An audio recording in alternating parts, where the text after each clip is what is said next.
How to import clients into TaxDome. Our import tool allows you to transfer client accounts and contact data to TaxDome simultaneously, so you can quickly start working from your portal. To do that, go to the Clients section and Accounts page. Click the Import button and then upload the CSV file to start the process. We have a specific video to help you with this process. Once it's in, you'll need to follow a couple of steps, starting with the account mapping.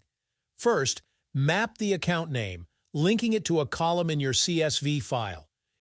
You can do the same for the account type, but if you don't have this column in your file, you can click Ignore.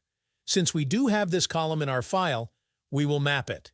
Select the Map with CSV Column option and choose the column you want to match it with. After this, the rest of the columns to map will appear.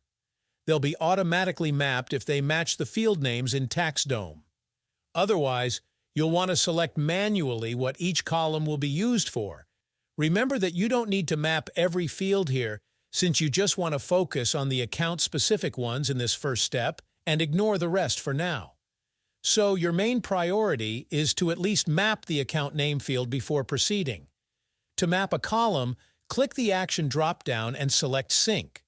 For this example, we will match it with the address. If the field you want to match it with does not exist, press New Field to create a new one.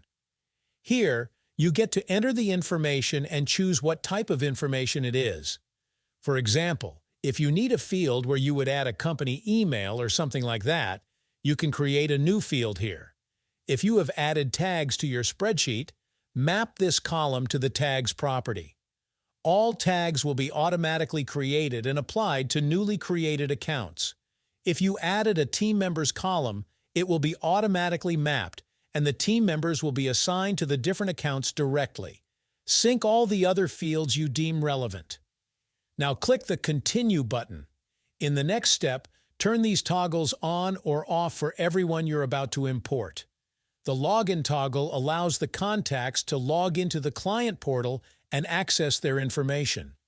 The Notify toggle allows the contact to receive email notifications and emails sent through TaxDome. Lastly, the Email Sync toggle will allow you to pull in your past and future email contacts. Now you can do a couple more things here. First, you can select tags for everyone you're about to import. If you already set this up in your spreadsheet, don't use this option here, as it is only useful in cases where you don't have the tags in the sheet. You can also select who from your team will be assigned to everyone you're about to import. As with the tags, if you already set this up, there is no need to fill it out again. From here, you can also choose a folder template you'll apply to everyone. After doing all that, you can go to the next step, which is contact mapping. Here, you'll follow the same steps as you did for the accounts, but you'll only map the information relevant to the individual contacts instead of the whole accounts. Once you're done, you can proceed to the final step, which is the final review. It will recap how you have set things up, and then you can confirm if you're ready to import. This process may take a few minutes. If there are any issues, you'll be notified. Now you can see that all your clients have been successfully imported here.